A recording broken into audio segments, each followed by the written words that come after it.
नमस्कार विद्यार्थी मित्रांनो, स्वागत आहे तुमचं नीती अकॅडमीच्या या ऑनलाईन प्लॅटफॉर्मवर. आणि आता आपण संपूर्ण चालू घडामोडीची जी सिरीज स्टार्ट करतोय, यामध्ये आपण सर्वात प्रथम राजकीय घडामोडी शिकणार आहे. आता राजकीय घडामोडी ज्या आपण शिकतोय, ठीक आहे, तर लक्षात घ्या, इथं हेडिंगवरून तुम्हाला एक लक्षात येईल की आपण जानेवारी 2024 ते मार्च 2025 म्हणजे जवळपास 15 महिने, किती 14 ते 15 महिन्याच्या न्यूज इथं कव्हर करणार आहे. कारण की जानेवारी 2024 म्हणजे ऑब्विस आहे डिसेंबर 2023च्या बातम्या असतील, तिथून तर 2025 पर्यंतच करणार आहे. कारण की काय राहत असतं तुमच्या परीक्षेला ठीक आहे, करंट अफेअर हे राज्यसेवा सारखी परीक्षा असेल तर तिला 2-1 वर्षाच्या आधीच, आणि जर तुमची ग्रुप बी ग्रुप सी असेल तर त्याला 15 महिने वगैरे इतकं करंट अफेअर लागत असतं. सो त्या पद्धतीने आपण हे कव्हर अप करतोय. आता गेल्या परीक्षेत काय झालंय, तुमच्या सोबत जसा आयोगाने स्कॅम केला की म्हणजे प्रश्न जे आहे ते प्रश्न फार डिफरंट वेने विचारले. आता त्याच अँगलनं त्याच गोष्टीने आपण काय करतोय, इथे सर्वात महत्वाचं म्हणजे या पद्धतीने शिकतोय. ठीक आहे तर इथे या संपूर्ण, ठीक आहे, या संपूर्ण सिरीज मध्ये, ठीक आहे, आपण तेच करणार आहे की जे तुमचं करंट अफेअर आहे हे करंट अफेअर प्रॉपर पद्धतीने कव्हर अप करू. कोणतं एक पुस्तक वाचत असाल तर तेच वाचा, किंवा मी माझ्या नोट्स देणार आहे, ज्या नोट्स सर्व नोट्सपेक्षा थोड्या वेगळ्या असतील, आणि वन लाइनर वगैरे जो आहे हे सुद्धा इथे मोठ्या संख्येने आपण कव्हर अप केले असतील, कारण की आयोगाचा तिथं भर जास्त दिसतोय. चला तर सुरुवात करूया या सेशनला. बघा, सर्वात पहिले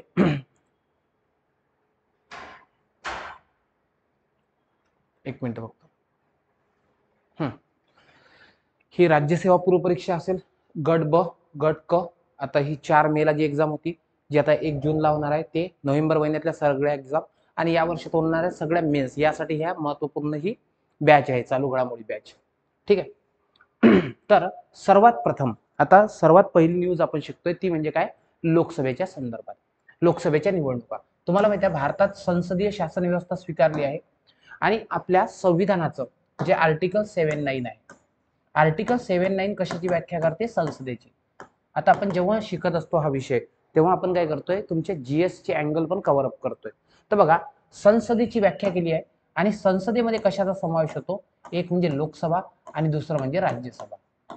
लोकसभा हे संसदेचं प्रथम सभागृह असतं, तर राज्यसभा हे द्वितीय सभागृह असतं. बघा लक्षात आहे मी काय सांगतोय, प्रथम सभागृह लोकसभा असतं, द्वितीय सभागृह जे असतं ते राज्यसभा असतं.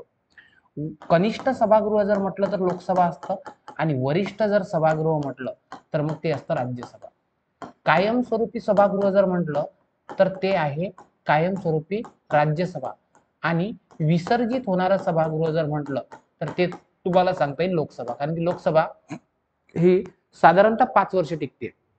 ठीक आहे, संविधानात कुठे 5 वर्ष दिली नाही, कारण की जो पण सरकार बहुमतात आहे तो पण टिकेल, पण साधारणतः एक वेळ जर शपथ घेतली, कॉन्स्टंट जर राहिलं तर 5 वर्ष टिकू शकते, आणि 5 वर्षाने विसर्जित होते. म्हणून तुम्हाला 11वी 12वी 13वी 14वी 18वी लोकसभा दिसते, पण राज्यसभा दिसते का 12वी वगैरे नाही, कारण की ते कायमस्वरूपी सभागृह आहे. आता एक लक्षात घ्यायचं, ही जी लोकसभा झाली ही 1951-52ला ज्या पहिल्या निवडणुका झाल्या होत्या तेव्हापासूनची 18वी आवृत्ती आहे. म्हणजे आतापर्यंत 17 लोकसभा पार पडल्या, ही 18वी लोकसभा आहे. लक्षात घ्यायचं, ही लोकसभा याच्या कालावधी म्हणजे निवडणुकीचा कालावधी 19 एप्रिल ते 1 जून, जवळपास 7 टप्प्यांमध्ये ह्या निवडणुका झाल्या. किती 7 टप्प्यामध्ये. फार शांततेने शिकून घ्या, लेक्चर थोडंसं मोठं होणार आहे. 7 टप्प्यामध्ये निवडणुका झाल्या.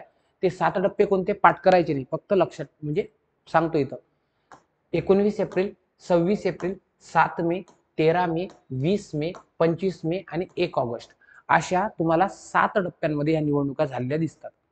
आणि इथे महत्वाचा मुद्दा म्हणजे निकालाला 4 जून 24ला, आणि निवडणुका चालल्या पण किती दिवस, 44 दिवस. मग कसं लक्षात ठेवायचं, निवडणुका चालल्या 44 दिवस आणि निकालाला 4 जूनला, 44 आणि 4. पहिली जी लोकसभेची निवडणूक झाली होती ना, त्या लोकसभेची 4 महिने चालली होती, म्हणजे जवळपास 120 दिवस. कारण की पहिली निवडणूक होती, भारताला अनुभव नव्हते. पण पहिल्या लोकसभेनंतर जर सर्वात दीर्घकाळ चाललेली निवडणूक कोणती असेल तर ही असेल, कारण की दुसऱ्या लोकसभेपासून तर 17व्या लोकसभेपर्यंत इतका मोठा कालावधी कोणाचाच दिसणार नाही, म्हणून सर्वाधिक दीर्घकाळ पहिल्या लोकसभेनुसार चाललेली आहे. ओके, त्यानंतर महाराष्ट्रामध्ये किती टप्पे होते तर 5 टप्पे. महाराष्ट्रामध्ये 5 टप्प्यामध्ये निवडणुका झाल्या. कोणते 5 टप्पे, तर फेज 1 पासून पहिले जे 5 टप्पे आहेत इथं 5 टप्प्यांमध्ये महाराष्ट्रामध्ये चाललं. आता वैशिष्ट्य असं आहे, या पहिल्या टप्प्यामध्ये सर्वाधिक जागांसाठी निवडणुका झाल्या. काय? पहिल्या टप्प्यामध्ये सर्वाधिक जागांसाठी निवडणुका झाल्या, तर 5व्या टप्प्यामध्ये सर्वात कमी जागांसाठी निवडणुका झाल्या. म्हणून तुम्हाला विचारलं जाईल 18व्या लोकसभेच्या संदर्भात विधाने निवडा. ही लोकसभा निवडणूक 7 टप्प्यांमध्ये पार पडली, बरोबर. मात्र महाराष्ट्रात फक्त 5 टप्प्यांमध्ये पार पडली, तर हे पण बरोबर आहे. आणि महाराष्ट्रातला पहिला, भारतातला पहिला हा सर्वात मोठा टप्पा होता आणि 5वा टप्पा सर्वात लहान टप्पा होता. ठीक आहे. आता एक लक्षात ठेवा, असे 3 राज्य आहेत, पब राज्य, PUB, पब राज्य असे आहेत की ज्याच्यात 7ही टप्प्यामध्ये निवडणुका पार पडल्या. पब म्हणजे पश्चिम बंगाल, यू म्हणजे उत्तर प्रदेश आणि बी फॉर बिहार. सो पब राज्यांमध्ये 7ही टप्प्यामध्ये निवडणुका पार पडल्या दिसतात, कारण की या ठिकाणी जिंकणं महत्वाचं असतं राजकीय दृष्ट्या. सो त्या पद्धतीने किंवा तिथली जी परिस्थिती राहते, भौगोलिक म्हणा किंवा अशी इतर सुरक्षा व्यवस्थेच्या दृष्टीनं, सो त्यावेळेस तिथं थोडं जर गोष्टी सेन्सिटिव्ह असतील तर 7 टप्प्यामध्ये निवडणुका पार पडतात. आता एक लक्षात ठेवा, अलीकडे एक मुद्दा मोठ्या म्हणजे भारतात गाजत आहे, तो म्हणजे वन नेशन वन इलेक्शन. आता वन नेशन वन इलेक्शन म्हणजे काय? लोकसभा आणि विधानसभेच्या निवडणुका सोबत घेणं. पण महाराष्ट्रात 4 राज्य असे आहेत की ज्याच्या निवडणुका ह्या लोकसभेसोबत होतात. ते म्हणजे आसो राज्य. कोणते राज्य? आसो. आसो म्हणजे काय? आसाम, सॉरी हा, आंध्र प्रदेश, अरुणाचल प्रदेश, सिक्कीम आणि ओडिशा. कोणते? 4. अरुणाचल प्रदेश, आंध्र प्रदेश, सिक्कीम आणि ओडिशा या 4 राज्याच्या निवडणुका ह्या लोकसभेसोबत विधानसभेच्या निवडणुका पार पडल्या. ओके, चला बघा. आता ही जी PDF आहे ही तुम्हाला आपल्या टेलिग्राम चॅनलवर, जे नीती अकॅडमीचं ऑफिशियल टेलिग्राम चॅनल आहे, तिथं मिळून जाईल. त्याची लिंक डिस्क्रिप्शन बॉक्समध्ये आहे. आणि जो कोर्स परचेस कराल त्यामध्ये तुम्हाला ह्या नोट्स प्रोव्हाइड केल्या जातील. ठीक आहे. तर 7 टप्प्यांमध्ये निवडणुका झाल्या. महाराष्ट्रात 5 टप्पे झाले, 44 दिवस चालल्या आणि 4 जूनला रिझल्ट आला. सोबत म्हणजे पब राज्यांमध्ये पश्चिम बंगाल, UP आणि बिहारमध्ये 7ही टप्प्यात निवडणुका झाल्या. आसो राज्यांच्या विधानसभाच्या निवडणुका लोकसभेसोबत झाल्या. आसो म्हणजे कोण? अरुणाचल प्रदेश, आंध्र प्रदेश, सिक्कीम आणि ओडिशा. क्लिअर? चला पुढे जाऊ. पुढचा मुद्दा आहे की मतदार संख्येनुसार सर्वात मोठा मतदारसंघ कोणता? बघा, सर्वाधिक मतदार आहेत मल्काजगिरीमध्ये. कुठं? मल्काजगिरी. गिरी म्हणजे डोंगर, गिरी म्हणजे डोंगर. मग मतदारांचा डोंगर आहे असं लक्षात ठेवायचं. मतदारांचा डोंगर आहे. डोंगर म्हणजे खूप जास्त मोठ्या प्रमाणात असणे. सर्वात लहान आहे लक्षद्वीप. तुम्हाला माहित आहे की लक्षद्वीप हा लोकसंख्येनुसार लहान आहे, तर ऑब्वियस आहे तिथं मतदार पण कमीच असतील. ठीक आहे. ओके. त्यानंतर सर्वाधिक मतदार उमेदवार असलेला मतदारसंघ, म्हणजे सर्वाधिक उमेदवार जर कोणत्या मतदारसंघात असतील तर त्याचं नाव सांगायचं करूर मतदारसंघ. कोणता? करूर मतदारसंघ. आणि क्षेत्रफळानुसार सर्वात मोठा जर म्हटलं, ठीक आहे, क्षेत्रफळानुसार तर लडाख. लडाख जिल्हा हा, लेह म्हणा, लडाख म्हणा, हा भारतातला सर्वात मोठा जिल्हा आहे. तर क्षेत्रफळ जास्त असेल. आणि सर्वात लहान आहे तो म्हणजे चांदणी चौक. मग कसं लक्षात ठेवायचं? चांदणी लहान असते. सो लहान कोण? चांदणी. आणि लडाख हा सर्वात मोठा. क्लिअर? गिरी, मल्काजगिरी. त्यानंतर महत्वाचा मुद्दा हा आहे की वोटर्स किती होते. बघा, म्हणजे युरोपची लोकसंख्या नसली इतकी मोठी पूर्ण खंडाची, तेवढी आपली इथं वोटर होते. आपले इथं वोटर होते 97 कोटी. विचार करा तुम्ही, आपल्या देशात 97 कोटी वोटर्स आहेत. आणि या 97 कोटी पैकी महाराष्ट्रात जे वोटर्स आहेत ते किती आहेत? महाराष्ट्रामध्ये तुम्हाला वोटर दिसतात ते म्हणजे 9.20. लोकसभेच्या वेळेस आपल्या राज्यामध्ये 9.20 कोटी, म्हणजे आपल्या राज्यात सध्या 9.25 कोटी फक्त वोटर आहेत 18 वर्षाच्या वरील. सो इतक्या मोठ्या प्रमाणात तुम्हाला काय दिसते? वोटर दिसतात 97 कोटीच्या जवळपास. ठीक आहे. आता एक सर्वात डोकेदुखीचा विषय ठरला तो म्हणजे, तुम्हाला माहिती आहे 106वी घटना दुरुस्ती केली आपण, नारी शक्ती वंदन अधिनियम आणलाय. आणि ज्याच्यामध्ये विधानसभा आणि लोकसभेत महिलांना 33% आरक्षण दिलंय. पण सध्याची परिस्थिती जर तुम्ही बघितलं तर आपल्या जागा किती आहेत? आपल्या जागा आहेत 543 जागांसाठी निवडणुका होतात. या 543 पैकी फक्त 74 महिला निवडून आल्या. किती? 74. आता डोकेदुखीचा हा विषय तर आहेच, म्हणजे जवळपास हे प्रतिनिधित्व महिलांचं 15% होत नाही, 14% महिला आहेत फक्त लोकसभेत. पण 2019 मध्ये जर तुम्ही बघितलं तर 2019 मध्ये हेच महिलांची संख्या तुम्हाला 78 दिसते. सो बघा, 78 कुठे आणि 74 कुठे, हा मोठा डिफरन्स तुम्हाला दिसतोय. म्हणून बघा, सर्वात मोठा मतदारसंख्येनुसार सर्वात मोठा मतदारसंख्येनुसार मल्काजगिरी, क्षेत्रफळानुसार लडाख आणि सर्वात लहान चांदणी चौक. 97 कोटी मतदार, त्यापैकी 9.20 कोटी महाराष्ट्रात. त्यानंतर महिला किती निवडून आल्या? 74. मागच्या वेळेस 78 होत्या. क्लिअर? पुढे जाऊया. आता पुढचा महत्वाचा मुद्दा हा आहे की कोणाला किती जागा मिळाल्या. तर लक्षात घ्यायचं यावेळेस दोन पक्ष उभे होते. दोन पक्ष म्हटल्यापेक्षा दोन युती, दोन आघाड्या होत्या. कोणकोणत्या बघा, लक्ष द्या. सर्वात पहिले एक ज्याला आपण म्हणू शकतो, ठीक आहे, ठीक आहे, ते म्हणजे एनडीए. एनडीए म्हणजे नॅशनल डेमोक्रॅटिक अलायन्स, एनडीए. यांना 543 पैकी 293 जागा मिळाल्या. लक्षात घ्यायचं, जर आपल्या जागा किती आहेत, आपल्या जागा आहेत 543. मग 543 पैकी निम्म्या जर मिळाल्या म्हणजे किती, 272. ठीक आहे, 272 पेक्षा जास्त जागा मिळाल्या की त्याला बहुमत मिळालं असं म्हणतात.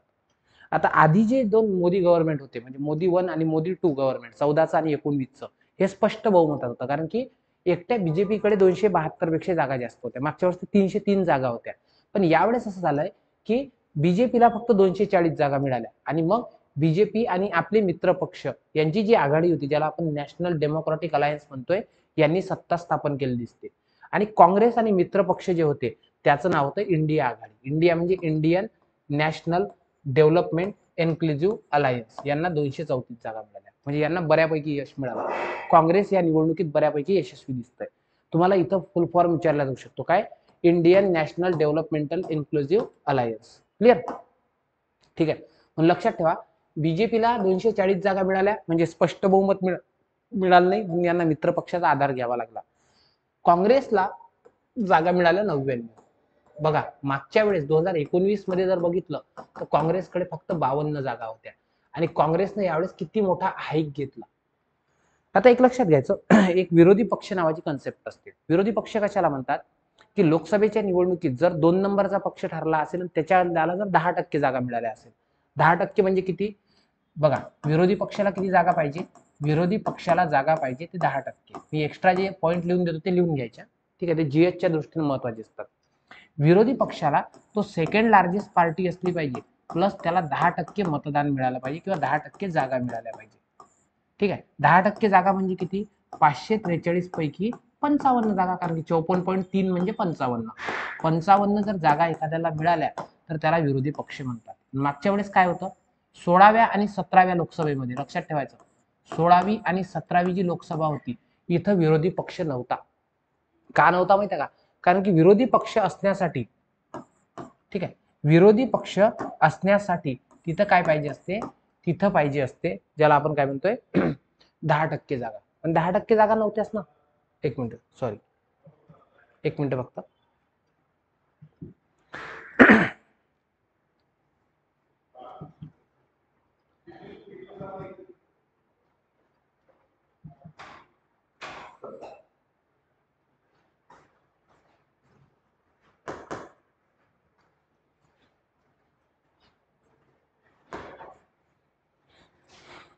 दोन मिनिट वेट करा फक्त.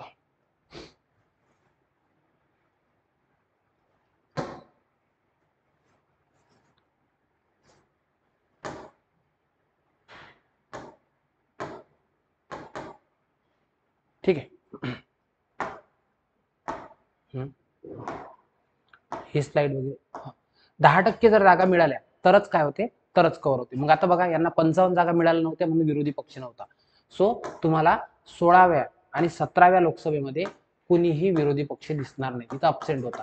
पण आता 18व्या लोकसभेमध्ये काँग्रेसला जागा मिळाल्या 99, त्याच्यामुळे आता विरोधी पक्ष दिसतोय. तो कोण, काँग्रेस. आणि काँग्रेसचे विरोधी पक्ष नेता ते झाले राहुल गांधी.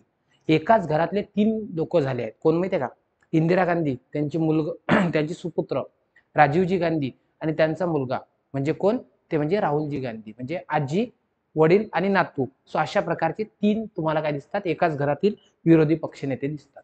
3 नंबरवर महत्वाचा फॅक्टर ठरला तो म्हणजे समाजवादी पक्ष. समाजवादी पक्षाला 37 जागा मिळाल्या. ही एक बिगेस्ट अचिव्हमेंट होती समाजवादीसाठी. ओके, म्हणून अखिलेश यादवचा बोलबाला तुम्हाला दिसतोय. आता एक लक्षात ठेवायचं, या लोकसभेमध्ये इंदोर मतदारसंघ जो आहे हा फार महत्वपूर्ण ठरतोय. का, त्याचं कारण समजून घ्या. इंदोरमध्ये काय झालं माहितीये का, इंदोरमध्ये 2 गोष्टी घडल्या. एक, भारतात सर्वात जास्त नोटा वापरला तो म्हणजे इंदोर मतदारसंघात 2 लाखापेक्षा जास्त, म्हणजे बघा, इंदोर मतदारसंघात 2 लाखापेक्षा जास्त लोकांनी नोटा पर्याय निवडला. आतापर्यंत भारतात कधीच झालं नाही. फर्स्ट टाइम आहे की 2 लाखापेक्षा जास्त नोटा वापरल्या गेल्या, नोटा बटन दाबल्या गेलं. ठीक आहे. अजून एक इंदोर मतदारसंघात हे घडलाय काय पराक्रम, तो म्हणजे काय, तो आहे शंकर लालवानी. शंकर लालवानी हे भारतात सर्वात जास्त लीडनं निवडून आले, म्हणून सर्वाधिक मताधिक्यानं निवडून आलेले विजयी आलेले उमेदवार कोण आहे, शंकर लालवानी. मग कसं लक्षात ठेवायचं, यांनी काय केलं, बाकी उमेदवारांची लाल केली. लाल केली इट्स मीन त्यांना रागात आणलंय. कळालं का? का बरं, डिपॉझिट गोल झाले ना. तर बघा तुम्ही, 12 लाख मतं यांना, 2 लाख नोटांना, म्हणजे झाले 14 लाख. 14 लाख वोटिंग फक्त या दोन मध्येच दिसतंय. सो इंदोर म्हणून काय चर्चेत दिसतंय. ओके. त्यानंतर सर्वात कमी मताधिक्यानं, तुम्हाला माहिती आहे महाराष्ट्रात रिकाउंटिंग झालं होतं, ते म्हणजे काय झालं, रवींद्र वायकर जे आहेत, रवींद्र वायकर फक्त 48 मतांनी निवडून आले. रवींद्र वायकर, ठीक आहे, हे फक्त 48 मतांनी निवडून आलेले दिसतात. सर्वात कमी वयात खासदार झालेली व्यक्ती ज्यांचं नाव आहे पुष्पेंद्र सरोज. मग कसं लक्षात ठेवायचं, पुष्पेंद्र म्हणजे पुष्प आणि सरोज म्हणजे कमळ. मग काय लक्षात ठेवायचं की 25 वर्षाचा व्यक्ती निवडून आला म्हणजे पुष्प खुललं. सो पुष्पेंद्र काय सरोज समाजवादी पक्षाचे आहेत आणि फक्त 25 वर्ष 3 वर्षाचे आहेत, 25 वर्ष 3 महिन्याचे.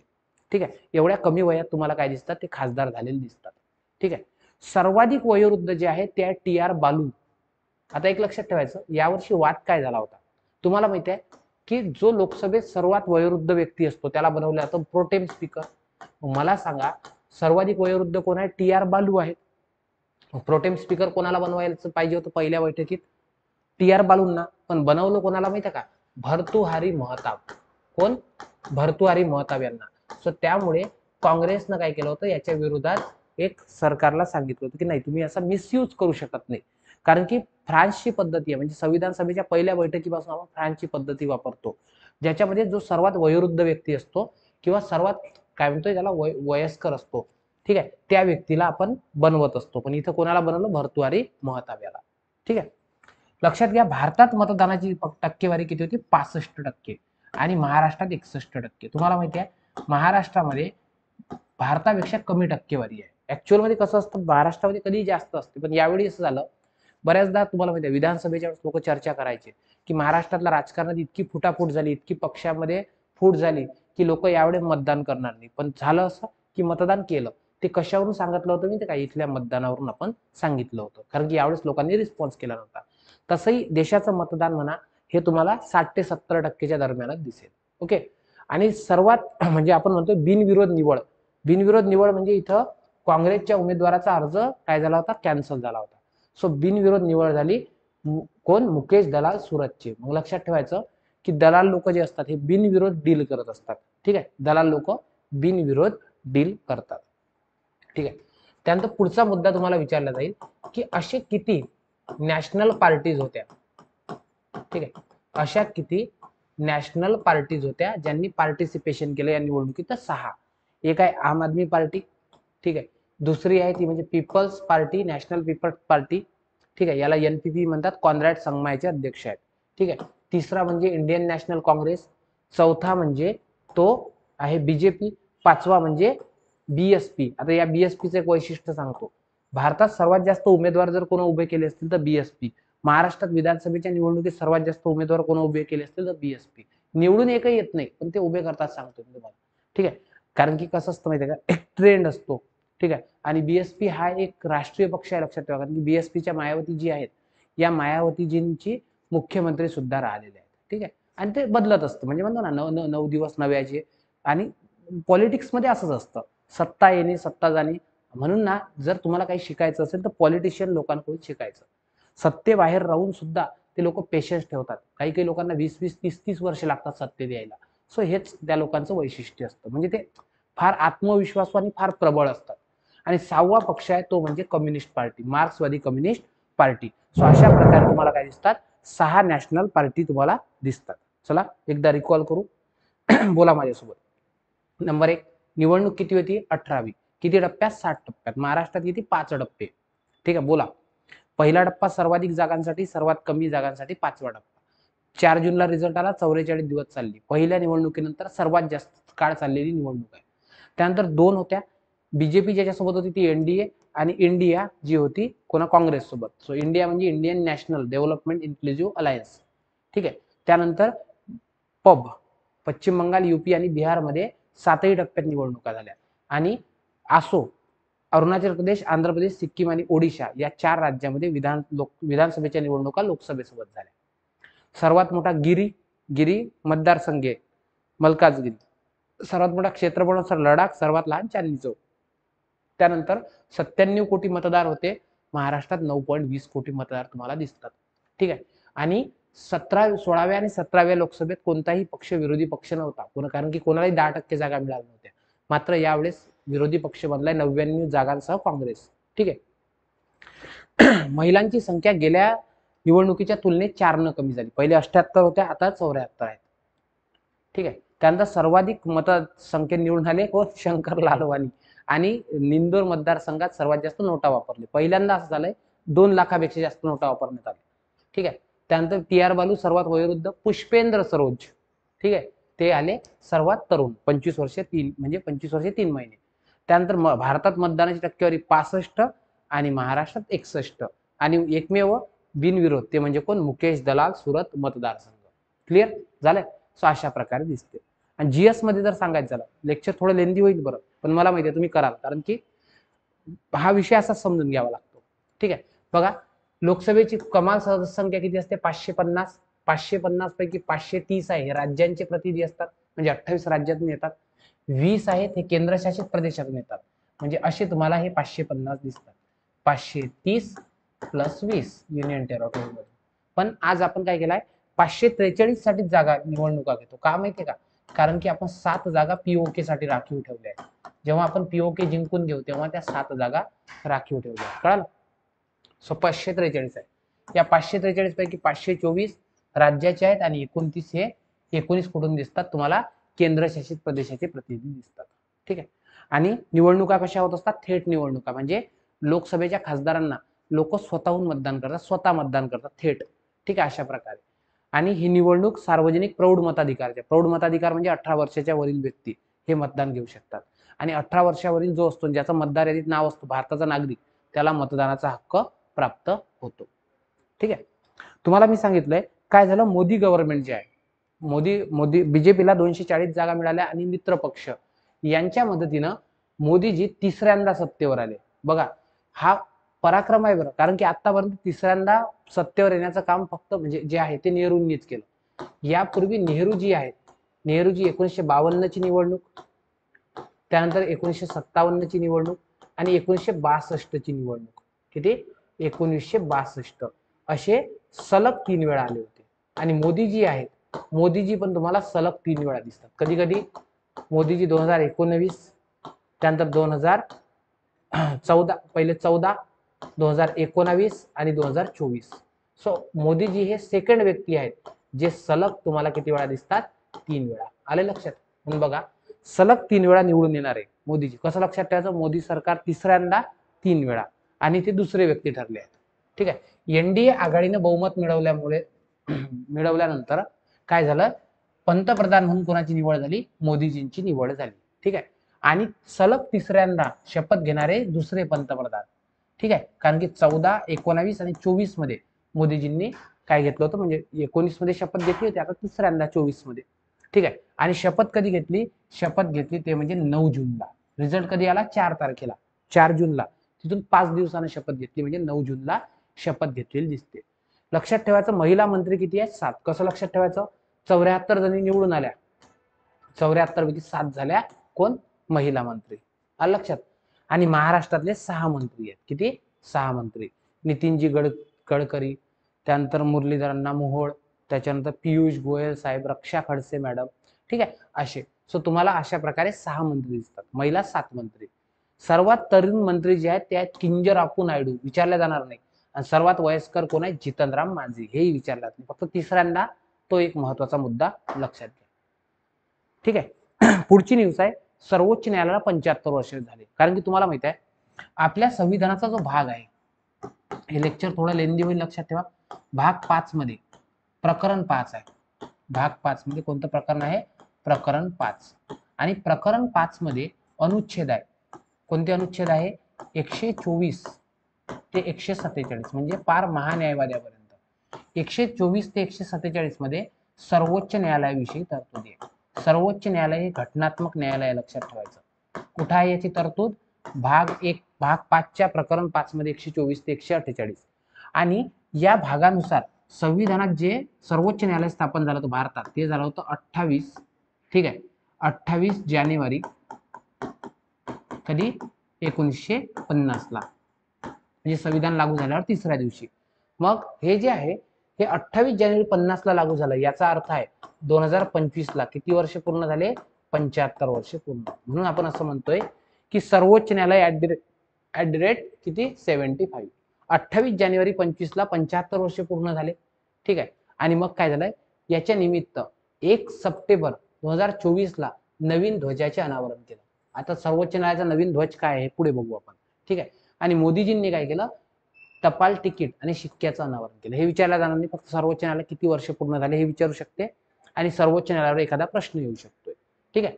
सुप्रीम कोर्ट, ठीक आहे, हे फेडरल कोर्ट जे होतं, फेडरल कोर्ट 1935च्या कायद्यानुसार स्थापन झालेलं, त्या फेडरल कोर्टचं रूपांतर काय झालं 28 जानेवारी 1950 ला आलं, ठीक आहे. 35च्या कायद्यानुसार जे फेडरल कोर्ट ऑफ इंडिया स्थापन झालं होतं त्या जागी आपलं सर्वोच्च न्यायालय स्थापन झालेलं दिसतंय, ठीक आहे. त्यानंतर सर्वोच्च न्यायालयाचं उद्घाटन झालं होतं 28 जानेवारी 1950 ला. कुठे आहेत तरतुदी, भाग 5 प्रकरण 5 आणि 124 ते 147. म्हणजेच करंट मध्ये आपण जीएस सुद्धा करतो, कारण कसं असतं माहितीये का, ज्याचं जीएस पक्का आहे ना त्याचं करंट आणखी पक्का राहतं. हे न्यूज कळतात ना आपल्याला, त्यासाठी. पुढे जाऊया. पुढचा मुद्दा आहे हे बघा, सर्वोच्च न्यायालयाचा ध्वज काय दिसतोय. सर्वोच्च न्यायालयाच्या ध्वजावर वाक्य बघा काय, यतो धर्मस्ततो जय. यतो धर्मस्ततो म्हणजे जिथं धर्म आहे तिथं विजय निश्चित आहे, यतो धर्मस्ततो जय. त्याच्यानंतर निळ्या रंगाचं आकाश दिसतंय, इथं तुम्हाला काय दिसतंय, संविधानाचं पुस्तक दिसतंय. तुम्हाला विचारलं जाईल काय काय आहे ध्वजामध्ये, ठीक आहे. तर एक संविधानाचं पुस्तक दिसतंय, त्यानंतर सर्वोच्च न्यायालयाची इमारत दिसते आणि यतो धर्मस्ततो जय हे काय दिसते तुम्हाला, टॅगलाईन दिसते, ठीक आहे. आलं लक्षात. सो अशा प्रकारे हे झालं ध्वज, ठीक आहे. अशोक चक्र आहे ध्वजावर, दिसलं का, हे अशोक चक्र दिसतंय. त्यानंतर सर्वोच्च न्यायालयाची इमारत दिसतंय, संविधान दिसतंय आणि एक टॅगलाईन यतो धर्मस्ततो जय हे दिसतंय, ठीक आहे. पण बघा की सर्वोच्च न्यायालयाचा ध्वज आणि लोगो यावेळी अनावरण करण्यात आला. कोण बनवला हा प्रश्न विचारला जाऊ शकते. तर national institute of fashion technology, काय आहे, national institute of fashion technology नवीन दिल्लीनं तयार केला. आता ऑब्विस आहे फॅशन टेक्नॉलॉजी हे फॅशन दाखवू शकते, सो त्यांनी केला, ठीक आहे. अशोक चक्र आहे, सर्वोच्च न्यायालयाची इमारत आहे, संविधानाचं पुस्तक आहे आणि यतो धर्मस्ततो जय हे देवनागरी लिपीमध्ये लिहिलेलं तुम्हाला दिसतंय. जिथे धर्म आहे तिथं विजय निश्चित आहे, ठीक आहे. बघा सगळ्या न्यूज आपण एका ठिकाणी शिकतो, एकाच ठिकाणी 15 महिन्यातल्या, ठीक आहे. आता बघा आपली न्याय देवता जी आहे या न्याय देवतेच्या मूर्तीत चेंज झाले. कोणते चेंज झाले तर बघा, लक्ष द्या. सर्वात पहिले जी आपली न्याय देवता होती, ठीक आहे, अंधा कानूनवाली नाही का, एका हातात तराजू एका हातात तलवार आणि डोळ्यावर पट्टी होती, तिचं नाव होतं जस्टिसिया. काय, जस्टिसिया. सो जस्टिसिया यावरून आलं होतं. आणि मग आता फॉर एक्झाम्पल यावेळेस कोणालाही काय वाटत असतं, कोणताही व्यक्ती असला त्या व्यक्तीला काय वाटतंय, असं वाटतं की आपण आपल्या कारकिर्दीत अशी काहीतरी गोष्ट करायची की ज्यासाठी आपण ओळखलं गेलो पाहिजे, ज्याला म्हणतात मास्टरपीस. आणि मग मास्टरपीस क्रिएट करायचा होता तो म्हणजे चंद्रचूड साहेबांना. मग चंद्रचूड साहेबांनी काय केलं, एक मिनिट,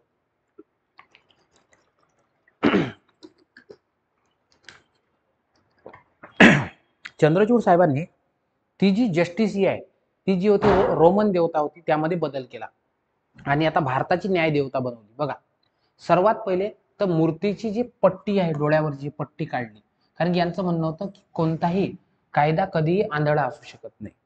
दुसरा महत्वाचा मुद्दा म्हणजे तराजू जो इम्बॅलन्स होता, तुम्हाला माहिती आधी झुकलेला तराजू होता, सो आता तुम्हाला काय दिसतोय, हा दिसतो बॅलन्स तराजू. बॅलन्स म्हणजे समतोल साधलेला, बॅलन्स तराजू दिसतोय. त्यानंतर जी तलवार होती या तलवारच्या जागी तुम्हाला आता संविधान दिसतंय. बघा पहिले काय होतं, तलवार होती आणि आता तलवारीच्या जागी तुम्हाला दिसतंय संविधान, ठीक आहे. त्यानंतर डोक्यावर दिसतोय मुकुट, डोक्यावर मुकुट दिसतोय आणि अंगावर काय दिसतात, ते दिसतात भारतीय अलंकार, ऑर्नामेंट्स, भारतीय दागिने, दागिने म्हणजे अलंकार, ओके. अशा प्रकारे आणि कापड जो आहे हे प्रॉपर साडीमध्ये दिसतं, आलं लक्षात.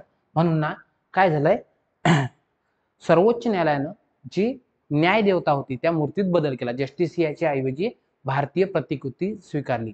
बघा, सर्वात पहिले डोळ्यावरची पट्टी काढण्यात आली, तराजू बॅलन्स करण्यात आला जो झुकलेला होता, तलवार म्हणजे सूड दाखवते, तर आपला देश संविधानानुसार चालतोय. सो एका हातात संविधान आहे, त्यानंतर भारतीय वस्त्र आहे, भारतीय दागिने आहे, डोक्यावर मुकुट दिसतंय. सो आंखों से पट्टी हटाई गई, एका हातात तराजू देण्यात आला, दुसऱ्या हातात संविधानात देण्यात आला तलवारी ऐवजी, आणि भारतीय वेशभूषेमध्ये तुम्हाला काय दिसतंय, ती मूर्ती दिसतंय. सो अशा प्रकारे नवीन ध्वज आणि नवीन देवतेविषयी आपण इथं डिस्कस केलंय. ठीक आहे, पुढे जाऊया. पुढे बघा, काही राज्याच्या निवडणुका झाल्या, याच्यावर प्रश्न विचारण्याचे बिलकुल चान्सेस नाही. का माहितीये का? कारण की हे माग निवडणुका झाल्या, फक्त सीएम लक्षात ठेवा. तर आंध्र प्रदेशचे सीएम झाले चंद्राबाबू नायडू. तुम्हाला माहिती आहे हे नाव?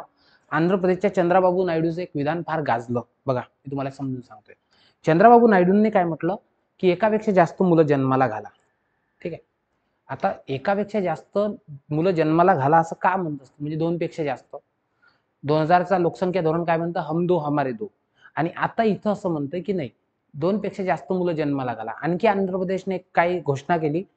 कसं असतं माहिती आहे का तुम्हाला? माहिती आहे, आपल्या इथे निवडणुका होतात ना, ग्रामपंचायत, पंचायत समिती, झेडपी, ज्या स्थानिक स्वराज्य संस्थांच्या, इथं काय नियम आहे माहिती आहे का? नियम असा आहे की ज्याला दोनपेक्षा जास्त अपत्य असतील, म्हणजे ज्याचा जन्म 2005 नुसार, म्हणजे 2005 नंतर जर ज्या व्यक्तीला दोनपेक्षा अधिक अपत्य असतील तर त्याला निवडणुकीसाठी अपात्र ठरवले जाते. बरोबर?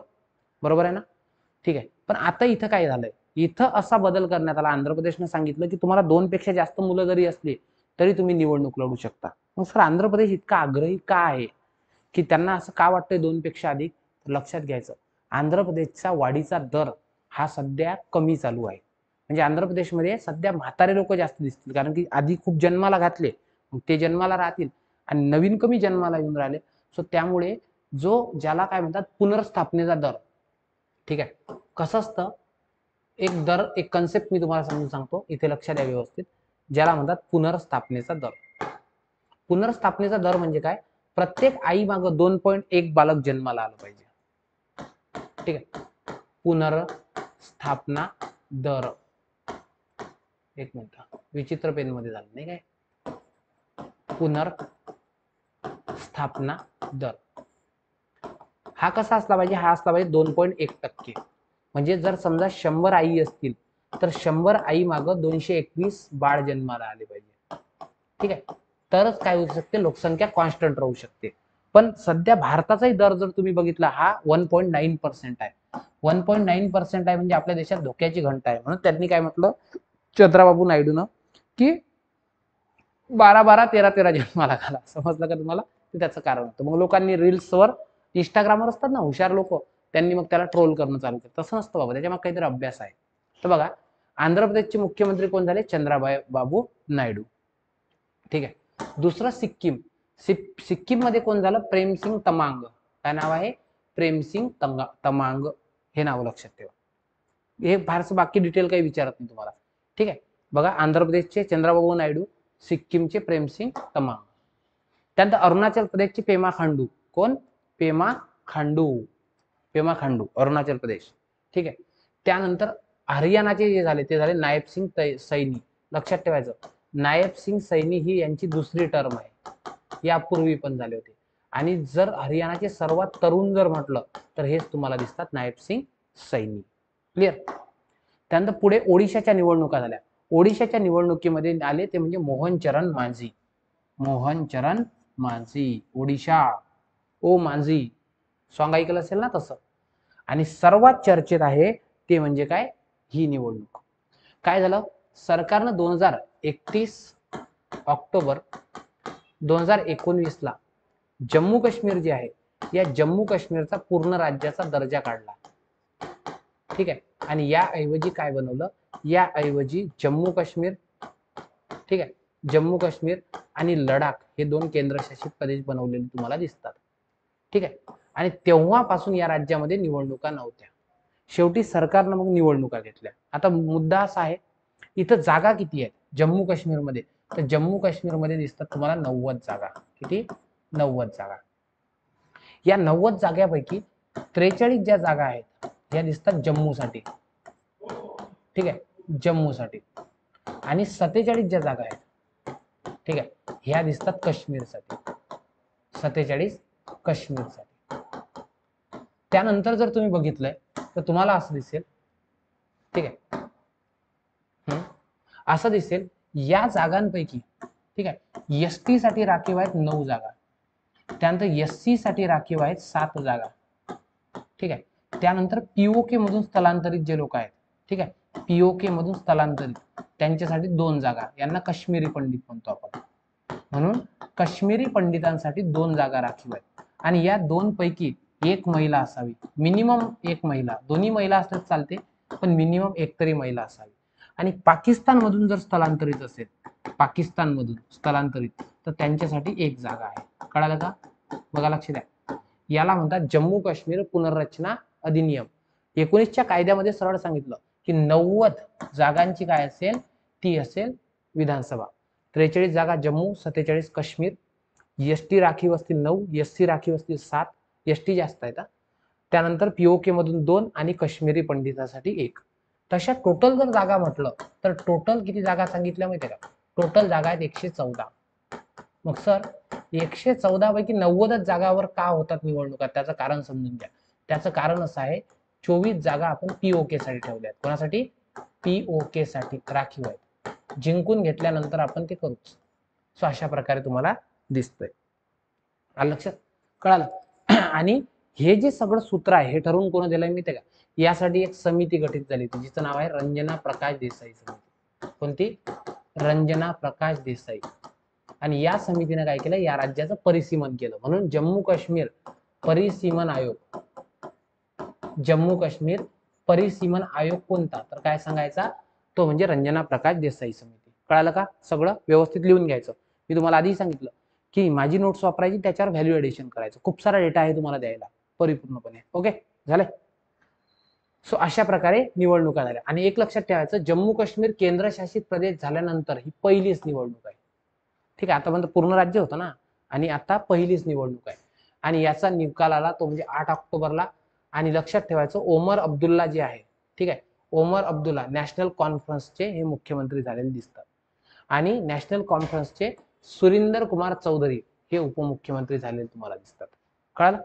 पुढे जाऊया. पुढचा मुद्दा आहे महाराष्ट्राचे 24वे राज्यपाल. ठीक आहे, यापूर्वी भगतसिंह कोश्यारी साहेब होते आणि त्यानंतर जे राज्यपाल झाले ज्यांचं नाव आहे सीपी राधाकृष्णन.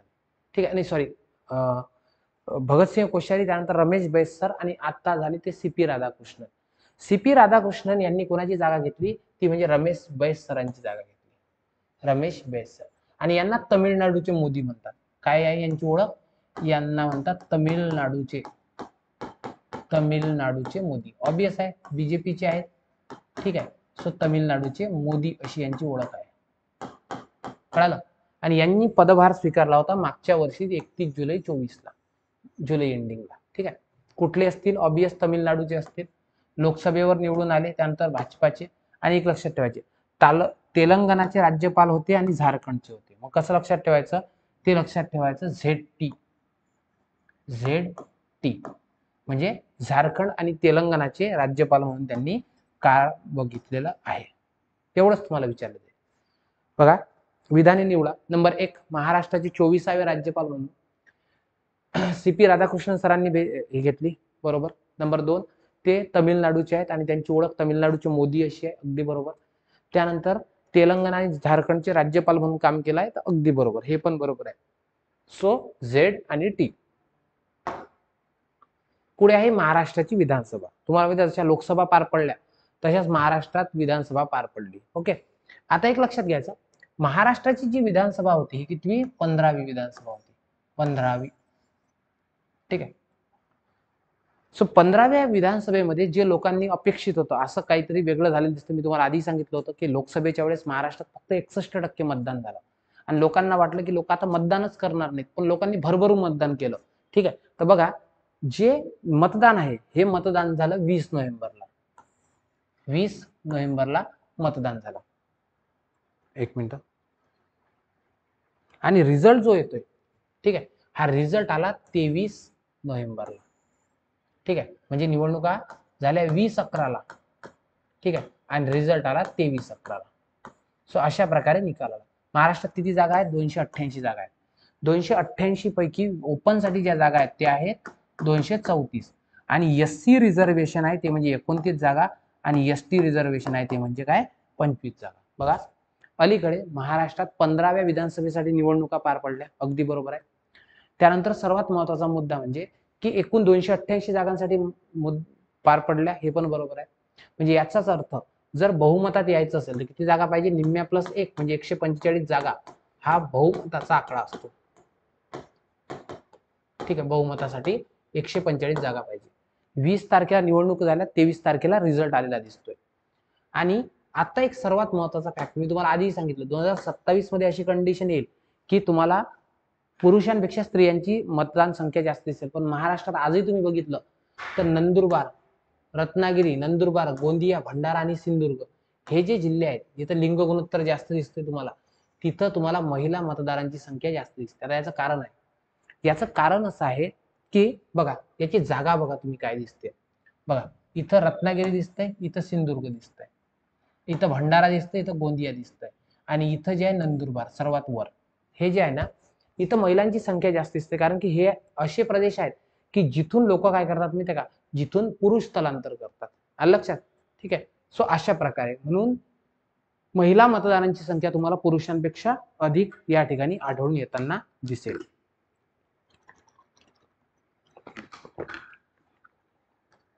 लोकसभेच्या ज्या निवडणुका झाल्या त्या जून महिन्यात, तेव्हा आपल्याकडे 9.20 कोटी मतदार होते आणि जवळपास मग नवीन मतदारांनी नोंदणी केल्यामुळे तुम्हाला काय दिसेल, 9.70 कोटी मतदार दिसतील. म्हणजे जवळपास देशात 97 कोटी आणि महाराष्ट्रात 9.70 म्हणजे देशातले 10% मतदार आपल्या राज्यात आहेत.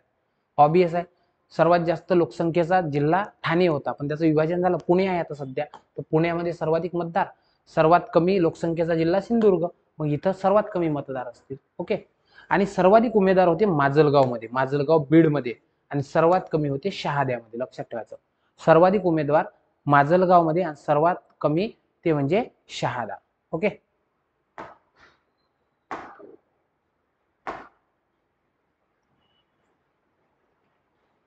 एक मिनिट बघतो. सर्वात तरुण आमदार कोण झाले तर माहिती आहे तुम्हाला, तासगाव मतदारसंघ आहे आणि आर पाटलांचे पुत्र ते म्हणजे कोण, रोहित पाटील. हे रोहित पाटील हे सर्वात तरुण आमदार म्हणजे 25 वर्षाच्या असताना. सर्वाधिक नोटाचा वापर झाला गडचिरोलीमध्ये कोणता आहे, अहेरी मतदारसंघ. अहेरी जो मतदारसंघ आहे इथं सर्वाधिक जास्त प्रमाणात, म्हणजे लक्षात ठेवायचं, इथे मतदारांनी लोकांना उमेदवारांना घरचा आहेर दिला म्हणजे अहेरी मतदारसंघ. विचारल्या जात नाही, लक्षात घ्या, टेन्शन नका. या स्लाइडवर अशा प्रश्न येतील. सर्वात तरुण विचारला जाईल, आर रावांचे पुत्र रोहित पाटील. आता हे सर्वाधिक मताधिक्यानं निवडून आले ते म्हणजे काशीराम पावरा. कुठून आहे माहिती का, शिरपूर धुळ्यामधून काशीराम पावरा हे सर्वाधिक मत आणि सर्वात कमी याने आले ते म्हणजे ज्यांचं नाव आहे मुफ्ती मोहम्मद इस्माईल अब्दुल खालिक. हे कुठले आहेत, हे मालेगाव नाशिकचे. कुठले, मालेगाव नाशिकचे तुम्हाला दिसतात, जे सर्वात कमी काय झाले, ठीक आहे, सर्वात कमी फरकाने निवडून आलेले दिसतात. बघा आपण बघतोय ते म्हणजे 15वी विधानसभा. 15व्या विधानसभेसाठी 20 तारखेला मतदान झालं, 23 तारखेला काय झालं, त्या ठिकाणी निवड म्हणजे रिझल्ट आउट झाले. त्यानंतर महाराष्ट्रात 288 जागांसाठी निवडणुका झाल्या. ओके. त्यानंतर असे काही जिल्हे आहेत, रत्नागिरी, सिंधुदुर्ग, भंडारा, गोंदिया आणि नंदुरबार, इथं महिलांची संख्या जास्त होती, मतदारसंख्या. टोटल मतदार किती आहेत, 9.70. सर्वाधिक मतदार पुण्यामध्ये, सर्वात कमी सिंधुदुर्गमध्ये. माजलगावमध्ये सर्वात जास्त लोक म्हणजे उमेदवार होते आणि सर्वात कमी होते ते म्हणजे शहाद्यामध्ये.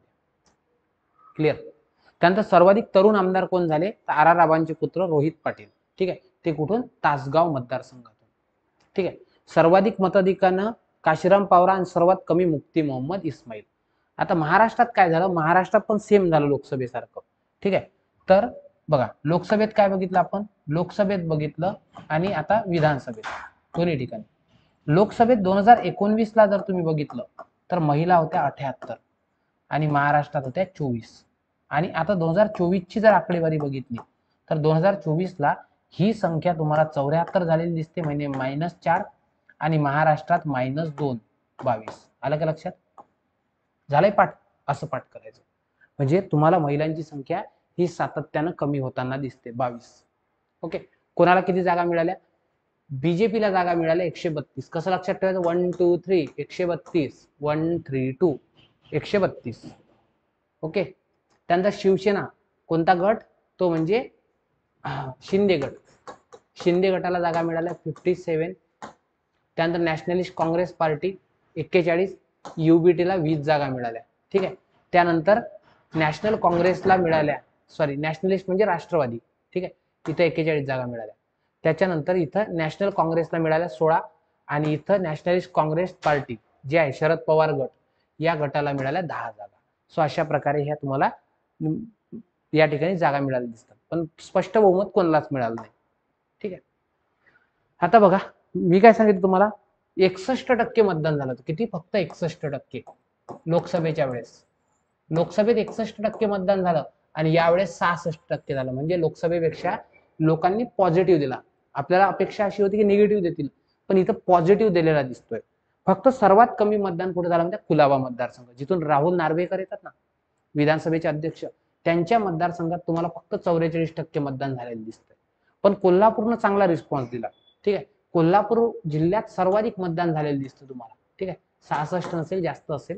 आणि करवीर, कोल्हापूर मधलं करवीर मतदारसंघ, कोल्हापूर मधलंच करवीर मतदारसंघ म्हणजे कोणत्या जिल्ह्यात सर्वाधिक मतदान झालं? कोल्हापूरमध्ये.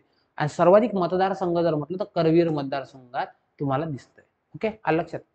आता महाराष्ट्रात मुख्य पदावर कोण कोण आहे बघा. महाराष्ट्राचे राज्यपाल आहेत CP राधाकृष्णन 24. देवेंद्र फडणवीस मुख्यमंत्री आहेत. उपमुख्यमंत्री 2 आहेत, अजितदादा पवार आणि एकनाथजी शिंदे साहेब. विधानसभेचे सभापती पुण्यश्लोक अहिल्यादेवी होळकरांचे वंशज ते म्हणजे राम शिंदे साहेब. त्यानंतर विधानसभेचे अध्यक्ष कुलाबा मतदारसंघातून ते म्हणजे राहुल नार्वेकर साहेब. ठीक आहे.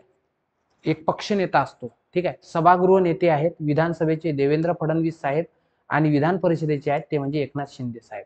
सो हे काही महत्वाचे पदावर तुम्हाला व्यक्ती दिसतील. ठीक आहे. महाराष्ट्रात महिला मंत्री किती आहेत? लक्षात घ्यायचं, महाराष्ट्रात 4च महिला मंत्री आहेत. कोण कोण? पंकजा मुंडे मॅडम आहेत, त्यांच्याकडे पर्यावरण बदल, हवामान बदल असं आहे, पशुसंवर्धन वगैरे. अदिती तटकरे मॅडम आहेत, यांच्याकडे महिला व बाल विकास आहे. त्यानंतर माधुरी मिसाळ मॅडम ह्या राज्यमंत्री आहेत. ठीक आहे. आणि मेघना साकोरे बोर्डीकर ह्या राज्यमंत्री आहेत. अशा 4 महिला तुम्हाला काय दिसतात? महिला मंत्री आपल्या इथे दिसतात. कळलं? आता बघू, यामध्ये 132 जागा मिळवल्यानंतर 15व्या विधानसभेत, ठीक आहे, मग हा जो एक आघाडी होती, एनडीए होती, एनडीए मध्ये कोण कोण होतं राज्यामध्ये? ते म्हणजे बीजेपी, त्यांच्यासोबत शिंदे गट आणि त्यांच्यासोबत आणखी एक, ते म्हणजे कोण? ते म्हणजे अजितदादा पवार. सो यांनी काय केलं? आपले नेते म्हणून कोणाची निवड केली? देवेंद्र फडणवीस साहेबांची. आणि देवेंद्र फडणवीस साहेब हे 31वे मुख्यमंत्री झाले. मग कसं लक्षात ठेवायचं? 15वी विधानसभा, ठीक आहे, आणि 31वे CM असे. आता यांच्या नावावर काही रेकॉर्ड आहेत बघा. पहिले उपमुख्यमंत्री बनून नंतर मुख्यमंत्री बनणारे हे पहिले व्यक्ती आहेत, आणि पहिले मुख्यमंत्री बनून नंतर उपमुख्यमंत्री बनणारे हेच व्यक्ती आहेत. म्हणजे समजलं का तुम्हाला? पहिले उपमुख्यमंत्री होते, मुख्यमंत्री बनले. समजलं ना? म्हणजे आता बघा, मी तुम्हाला उदाहरण सांगतो. सर्वात पहिले महाराष्ट्राचे मुख्यमंत्री बनले होते. ठीक आहे. मग काय झालं? जेव्हा शिंदे साहेबांनी यांना पाठिंबा दिला, ठीक आहे, तेव्हा हे उपमुख्यमंत्री बनले, शिंदे साहेबांना मुख्यमंत्री बनवलं. आणि आता यावेळेस मागच्या टर्म मध्ये उपमुख्यमंत्री होते, यावेळेस मुख्यमंत्री झाले. म्हणून असं म्हणतात, मुख्यमंत्री बनून पहिले 14 मध्ये मुख्यमंत्री होते. मी तुम्हाला एकदा परत सांगतोय बघा, इथं समजेल. 14 ते 19 मध्ये मुख्यमंत्री होते. ठीक आहे. मग 19 मध्ये तुम्हाला माहिती आहे, उद्धव बाळासाहेब ठाकरे आणि ते जे आहेत मित्रपक्ष यांनी सरकार स्थापन केलं. त्यावेळेस मग ते विरोधी पक्षनेते म्हणून काम केलं, कारण की त्यांच्याकडे 105 जागा होत्या. मग झाले राज्याचे उपमुख्यमंत्री, कारण की यावेळेस CM कोण होते? ते म्हणजे CM होते शिंदे साहेब. मग असे पहिले व्यक्ती आहेत की जे पहिले CM होते मग मुख्यमंत्री झाले. ओके. आणि नंतर उपमुख्यमंत्र्याचे परत मुख्यमंत्री झाले. म्हणून असं म्हणतात, राज्याच्या इतिहासात, ठीक आहे, राज्याच्या इतिहासात मुख्यमंत्री पदानंतर उपमुख्यमंत्री होणारे, 14 मध्ये मुख्यमंत्री, ठीक आहे, 19 मध्ये उपमुख्यमंत्री. आणि उपमुख्यमंत्री पदानंतर म्हणजे उपमुख्यमंत्री कधी झाले होते? 22 मध्ये. ठीक आहे. 22 नंतर मुख्यमंत्री 24 असे होणारे ते पहिले व्यक्ती आहेत. आलं लक्षात? आणि यांचा एक लक्षात ठेवा, हे 1999 पासून सलग 6 वेळा, म्हणजे 1999 पासून हे प्रत्येक वेळेस विधानसभेवर आमदार आहेत. म्हणजे इतकी मोठी यांची इनिंग आहे. 99 पासून 24, 25 वर्ष झाले सलग आमदार आहेत. आणि एक लक्षात ठेवायचं, देशात सर्वात तरुण दुसरे महापौर होते ते. ठीक आहे, म्हणजे हे नागपूरच्या महानगरपालिकेचे 2 वेळा महापौर झाले आणि कमी वयात महापौर होणारे ते सेकंड व्यक्ती होते. ठीक आहे, आणखी एक दुसरं राज्यात, ठीक आहे, तरुण मुख्यमंत्री होणारे ते दुसरे आहेत. कारण की सर्वात पहिले शरद पवार साहेब हे 38व्या वर्षी मुख्यमंत्री झाले. ठीक आहे, आणि नंतर हे 38 वर्षाचे असताना मुख्यमंत्री झाले. आणि दुसरं ते म्हणजे फडणवीस साहेब. फडणवीस साहेब हे तुम्हाला काय दिसतात 44व्या वर्षी. म्हणून लक्षात ठेवायचं की देशात दुसरे तरुण महापौर आणि राज्यात दुसरे काय दिसतात तुम्हाला तरुण मुख्यमंत्री दिसतात. आले लक्षात? कळालं? बघा, राज्याचे 31वे मुख्यमंत्री म्हणून कोणा हे घेतली शपथ घेतली ती म्हणजे देवेंद्र फडणवीस साहेबांनी. कधी? 5 डिसेंबरला. 6 डिसेंबर तर माहिती आहे ना, त्याच्या पूर्वीच्या दिवशी. ठीक आहे, तिसऱ्यांदा शपथ घेतली 14 मोदीजींनी तिसऱ्यांदा आणि यांनी तिसऱ्यांदा, सोबतच हे सीएम पीएम बनले होते. त्यानंतर मुख्यमंत्री पदानंतर उपमुख्यमंत्री बनणारे आणि उपमुख्यमंत्री पदानंतर मुख्यमंत्री बनणारे पहिले व्यक्ती आहेत. त्यानंतर त्यांचा जन्म नागपूरला झाला. नागपूरला त्यांनी कायद्याची डिग्री घेतली आहे. ठीक आहे, आणि MBA केलाय मॅनेजमेंटमध्ये. त्यानंतर राज्याचे दुसरे सर्वात तरुण मुख्यमंत्री तुम्हाला दिसतात. त्यानंतर दुसरं म्हणजे देशातील दुसरे सर्वात तरुण महापौर तुम्हाला आढळून येतात. क्लिअर? विरोधी पक्षनेता म्हणून त्यांनी काम केलेलं दिसतंय. आणि महाराष्ट्रात केवळ 2 व्यक्ती आहेत, 2 व्यक्ती ज्यांनी 5-5 वर्ष कंप्लीट केले. ठीक आहे, ते म्हणजे वसंतराव नाईक साहेब आणि देवेंद्र फडणवीस. बाकी सर्वांचा कालावधी तुम्हाला 5 वर्षापेक्षा कमीच दिसतोय. आलं लक्षात? हे झालं यांच्या संदर्भात. पुढे जाऊया आता. यांचे सहकारी, यांचे मित्र पक्ष आहेत, त्यांचे सहकारी. ठीक आहे, ते सहकारी कोण कोण आहे? अजित पवार साहेब. ठीक आहे, तुम्हाला माहिती आहे अजित दादा, ठीक आहे, हे 6व्यांदा उपमुख्यमंत्री झाले. कितव्यांदा? 6व्यांदा. म्हणजे बघा, फडणवीस साहेब, लक्षात घ्या, फडणवीस साहेब 3ऱ्यांदा सीएम झाले, 3rd टाइम सीएम. ठीक आहे, आणि अजित दादा जे आहेत, अजित दादा हे 6व्यांदा डेप्युटी सीएम झाले. आलंय का लक्षात? 3 आणि 6 हे लक्षात येईल तुमच्या. ठीक आहे, तर हे 6व्यांदा आणि सर्वाधिक काळ उपमुख्यमंत्री पदावर. म्हणतात ना, बरेच सारे लोक म्हणतात की दादा जे आहेत, दादांच्या फार आवडीचं पद आहे ते म्हणजे काय? उपमुख्यमंत्री पद. आणि दादा तुम्हाला 6व्यांदा यावर दिसतात. आतापर्यंत इतक्या वेळ कोणीच झालं नाही, इतक्या वर्ष कोणीच राहिलं नाही. त्यानंतर 1978 मध्ये राज्यात उपमुख्यमंत्री पद निर्माण झालं होतं. आणि एक सर्वात महत्वाचा मुद्दा म्हणजे उपमुख्यमंत्री पद हे घटनात्मक पद नसतं. ठीक आहे, जिथं जिथं युती आघाडी सरकार असतं ना, तिथं हे पद तुम्हाला दिसतंय. आणि सर्वात कमी कालावधीसाठी उपमुख्यमंत्री कोण आहे? अजितदादा. तुम्हाला माहिती आहे ना, तो पहाटेचा शपथविधी झाला होता, त्यावेळेस 72 तास दोघंही सीएम पीएम होते. ठीक आहे, सीएम होते कोण? फडणवीस साहेब 72 तासाचे.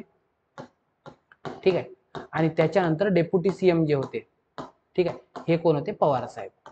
म्हणून सर्वात कमी काळासाठी मुख्यमंत्री कोण? फडणवीस साहेब. आणि सर्वात डेप्युटी जे सीएम होते ते म्हणजे पवार साहेब. आलं लक्षात? ठीक आहे, पुढे जाऊ.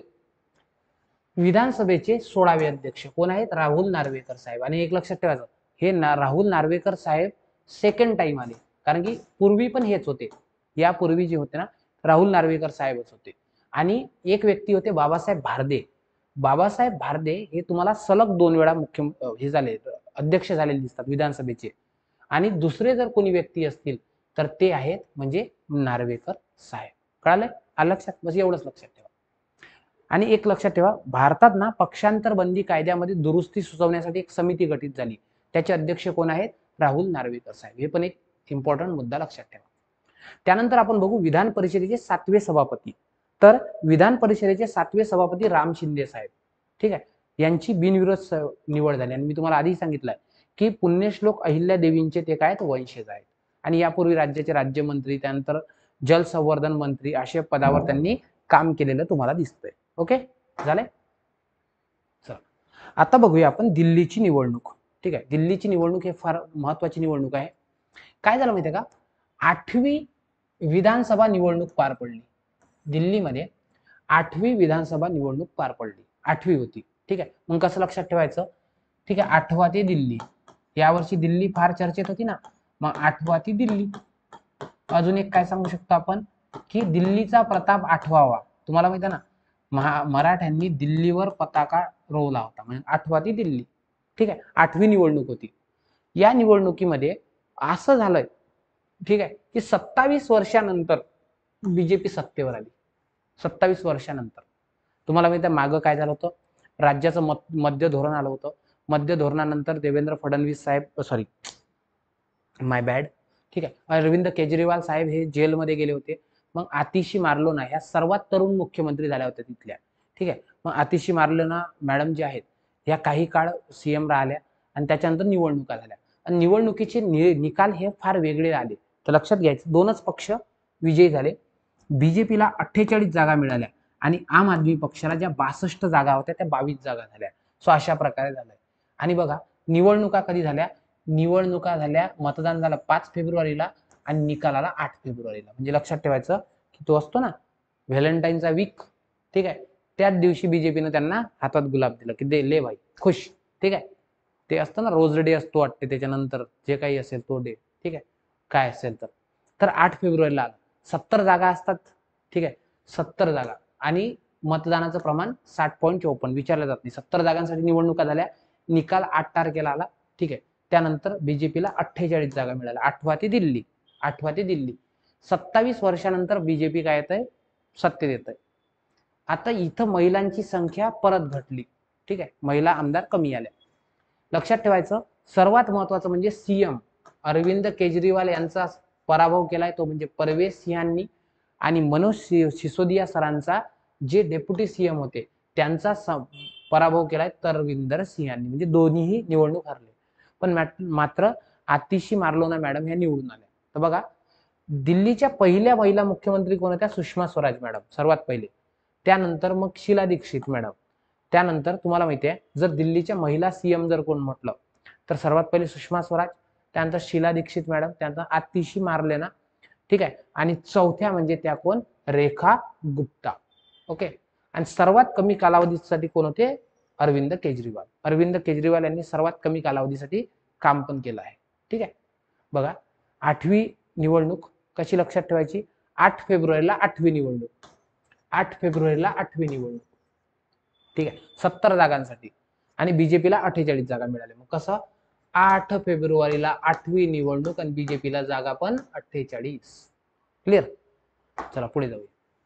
दिल्लीच्या 9व्या मुख्यमंत्री कितव्या आहेत हे महत्वाचे नाही, 4थ्या महिला आहेत हे लक्षात ठेवा. कारण की यापूर्वी Sushma Swaraj madam, Sheila Dikshit madam, Atishi Marlena madam आणि 4थ्या आहेत त्या रेखा गुप्ता मॅडम. यांचं वैशिष्ट्य असं आहे की ह्या पहिल्यांदाच काय बनल्या माहितीये का, पहिल्यांदाच आमदार बनल्या. RSSच्या मोठ्या कार्यकर्त्या आहेत, पहिल्यांदाच आमदार झाल्या आणि पहिल्यांदाच मुख्यमंत्री झाल्या. म्हणून ह्या कुठून आल्या, शालिमार बाग जो मतदारसंघ आहे, शालिमार बाग मतदारसंघ, इथून ह्या प्रथमच आमदार झाल्या.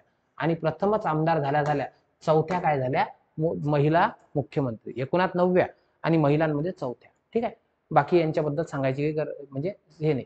नगरसेवक होत्या आणि महापौर सुद्धा होत्या. क्लिअर. दिल्लीच्या विधानसभेचे अध्यक्ष विजेंद्र गुप्ता विचारला जात नाही. विरोधी पक्षनेत्या कोण, ऑबियस दोनच पक्षाला जागा मिळाली तर विरोधी पक्ष कोण असेल, तो असेल कोण, तो म्हणजे आप. आणि आप तर्फे विरोधी पक्षनेत्या म्हणून आतिशी मार्लेना. म्हणजे बघा मागच्या वेळेस सीएम आणि आता विरोधी पक्षात, आलं लक्षात. आणि सर्वात दिल्लीच्या सर्वात तरुण मुख्यमंत्री कोणता, आतिशी मार्लेना. ठीक आहे, अनडाऊट. ठीक आहे, पुढे जाऊया पुढच्या मुद्द्याकडे. आता बघू 23वा कायदा आयोग. तुम्हाला माहिती आहे भारतात 1833 मध्ये लॉर्ड मेकॅलो हा पहिला विधी सदस्य आला होता. तेव्हापासून दर 3-3 वर्षांना काय होत असते, विधी आयोगाची स्थापना होत असते. विधी आयोग असतो कशासाठी हे समजून घ्या.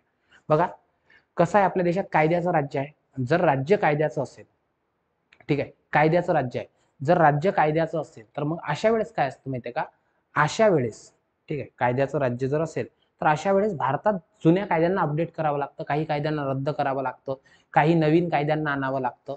मग ह्या सगळ्या सुधारणा सुचवण्यासाठी आपल्या देशात दर 3 वर्षानंतर काय होत असतं, कायदा आयोगाची स्थापना होत असते. आता बघा या वर्षी जो कायदा आयोग स्थापन झाला जो आहे 23वा कायदा आयोग, या 23व्या कायदा आयोगाची मुदत असेल 2024 पासून तर 2027 पर्यंत. म्हणजे हा 2024 पासून तर 2027 या 3 वर्षासाठी काम करेल. कितवा आहे, 23वा. ठीक आहे, आणि या कायदा आयोगाचे अध्यक्ष कोण झाले तर ज्यांचं नाव आहे BP सिन्हा. तुम्हाला विचारलं जाईल कायदा आयोगाचे अध्यक्ष कोण, BP सिन्हा. ओके झालं.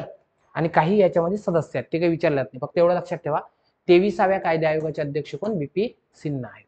ठीक आहे. आयोगामध्ये कोण असतं, एक पूर्णवेळ अध्यक्ष जे बीपी सिन्हा सर आहेत, त्यानंतर 4 पूर्णवेळ सदस्य जे तुम्हाला दिसतात शर्मा, रेड्डी, राजेश कुमार पटेल, त्यानंतर 2 पदसिद्ध असतात. ठीक आहे, अशा प्रकारे दिसतात. आणि 22वा जो कायदा आयोग होता त्या 22व्या कायदा आयोगाचं तुम्हाला कोण दिसतंय, ऋतुराज अवस्थी. सो 22वा कायदा आयोग ऋतुराज अवस्थी आणि 23व्या कायद्याचे आयोगाचे कोण दिसतात, बीपी सिन्हा. ओके कळलं. कायदा आयोग ही गैरवैधानिक संस्था आहे. गैरवैधानिक म्हणजे संविधानात याचा उल्लेख नाही ना कोण्या कायद्यात आहे, मग गैरसंविधानिक गैरवैधानिक संस्था आहे. कोण करत असेल, आता ऑब्वियस आहे भारताचं कायदा आणि न्याय मंत्रालय. आणि देशातले जे सगळे कायदे आहेत याचं पुनर्विलोकन करणे, काही कायदे रद्द करणे, काही कायदे नवीन आणणे, सो यासाठी असतं. जसं आता मागं काय झालं होतं, जो 22वा कायदा आयोग होता ऋतुराज अवस्थी यांनी काय सांगितलं होतं, आयपीसी, सीआरपीसी आणि जो जुना कायदा आहे इंडियन एव्हिडन्स ऍक्ट ते रद्द करा आणि त्याच्याऐवजी नवीन कायदे आणा. सरकार नवीन कायदे आणले. सो अशा प्रकारे हे केलं जातं. आणि या आयोगाचे अध्यक्ष कोण असतं, सर्वोच्च न्यायालय किंवा उच्च न्यायालयाचे निवृत्त न्यायाधीश. का बरं, कारण यांनाच कायद्याचं चांगलं नॉलेज असतं. ओके. आणि आतापर्यंत 22 कायदा आयोग आले, त्यांनी 289 अहवाल दिले. हे काही इतकं विचारलं जाणार नाही, फक्त सांगतोय. आणि सर्वात पहिल्या कायदा आयोगाचे अध्यक्ष कोण होते, लॉर्ड मेकॅलो. आणि स्वातंत्र्यानंतर कोण होतं, MC सेटलवाड, त्यावेळेस भारताचे महाधिवक्ता, महान्यायवादी. ठीक आहे. जसं मी तुम्हाला सांगितलं की भारतात रणवीर सिंह समिती आली होती, जे दिल्ली विद्यापीठाचे, दिल्ली लॉ युनिव्हर्सिटीचे कुलपती होते. त्यानंतर 22वा कायदा आयोग, PB जीवन आयोग, सिन्हा आयोग या सर्वांनी काय सांगितलं होतं की जुने कायदे रद्द करा. मग सरकारनं काय केलं, जे जुने कायदे आहेत ते जुने कायदे रद्द केले. ठीक आहे. जसा की इंडियन पिनल कोड, भारतीय दंड संहिता होती 1860 ची, त्याच्याऐवजी भारतीय न्याय संहिता 2023 आणलाय, ज्याच्यामध्ये कलम किती आहेत, 358. त्यानंतर CRPC जो कायदा होता, क्रिमिनल प्रोसिजर कोड, भारतीय नागरिक संहिता संरक्षण संहिता म्हणजे फौजदारी प्रक्रिया संहितेच्या ऐवजी भारतीय नागरिक संरक्षण संहिता आणली 2023 ची, ज्यामध्ये 531 कलम आहेत. भारतीय पुरावा कायदा होता 1872चा, या भारतीय पुरावा कायद्याच्या ऐवजी भारतीय साक्ष अधिनियम आणला 2023चा, आणि याच्यामध्ये 170 कलम आहेत. आणि हे सर्व कायदे कधी लागू झाले, तर लक्षात ठेवायचं, हे कायदे लागू झाले ते म्हणजे 1 जुलै 2024 ला. कळालं. ठीक आहे. आणि हे तुम्हाला अशा प्रकारे दिसतंय. आता बघा, नवीन कायद्याची लोकांमध्ये अवेअरनेस आणावी लागते. मग यासाठी संज्ञान नावाचं ऍप आहे, याला संज्ञान असं वापरतात हिंदीमध्ये. आणि हे संज्ञान कोणाचं आहे, रेल्वेचं. मग लक्षात ठेवायचं, रेल्वेने आपल्या कर्मचाऱ्यांना, ठीक आहे, जुने कायदे नव्या कायद्यामध्ये बदल सांगण्यासाठी संज्ञान ऍप आणलं. आणि संकलन जे ऍप आहे, हे संकलन ऍप तुम्हाला कोणाचं दिसतं, नॅशनल क्राईम रेकॉर्ड ब्युरोचं. National crime record bureau. आलं लक्षात. सो अशा प्रकारे हे तुम्हाला काय दिसतं, जुन्या आणि नवीन कायद्यामध्ये फरक. ठीक आहे, कळालं का. चला एकदा आपण जे आहे एकदम सुरुवातीपासून एकदा रिकॉल करू या गोष्टीला.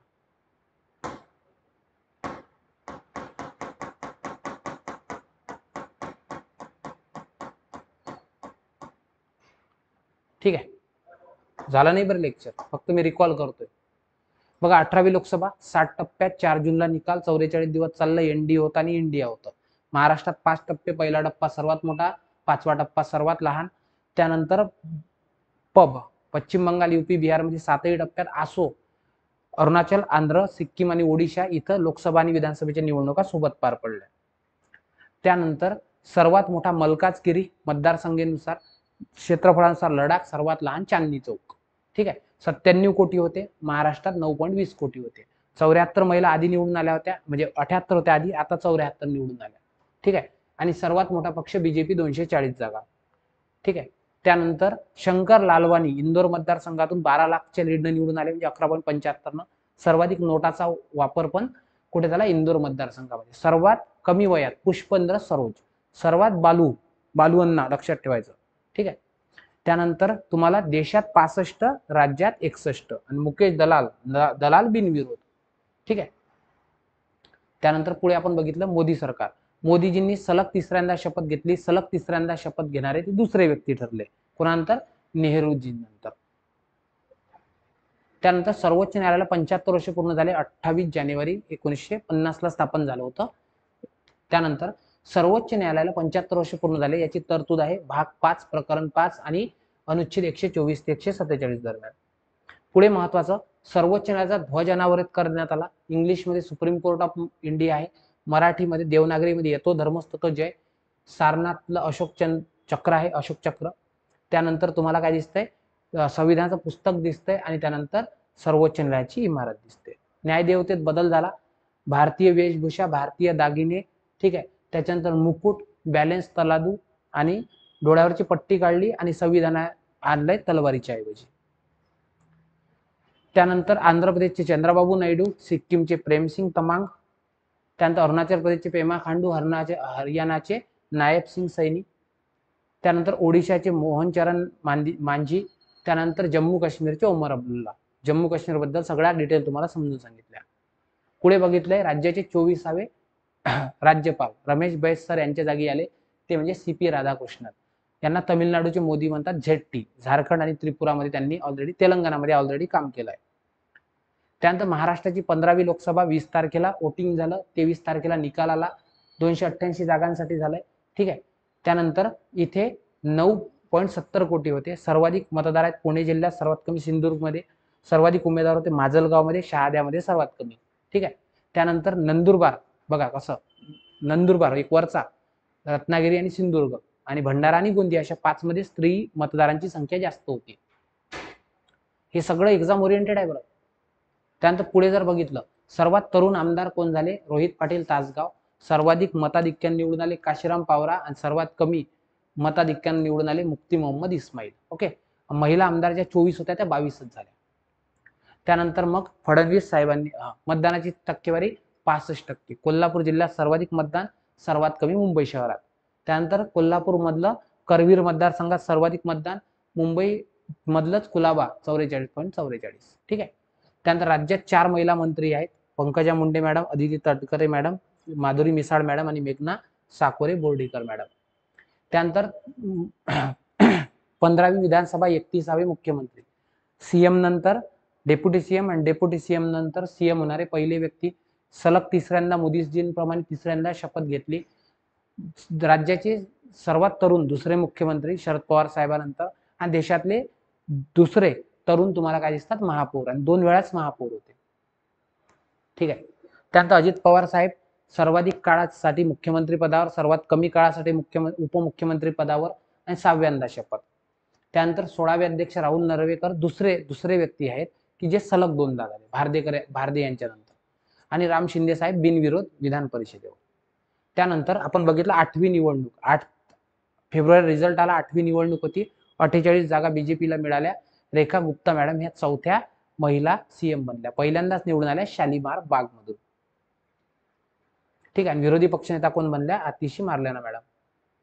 23वा कायदा आयोग ज्याचे अध्यक्ष आहेत BP सिन्हा, 22व्या आयोगाचे अध्यक्ष होते ऋतुराज अवस्थी सर, ठीक आहे.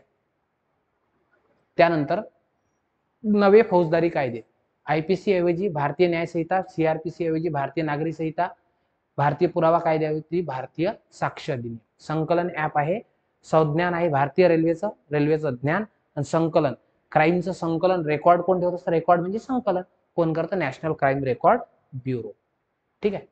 सो इथं या भागामध्ये आपण जे आहे ह्या काही घडामोडी बघितल्या. नेक्स्ट लेक्चरमध्ये उर्वरित घडामोडी बघू. Thank you so much. Keep study. जय हिंद.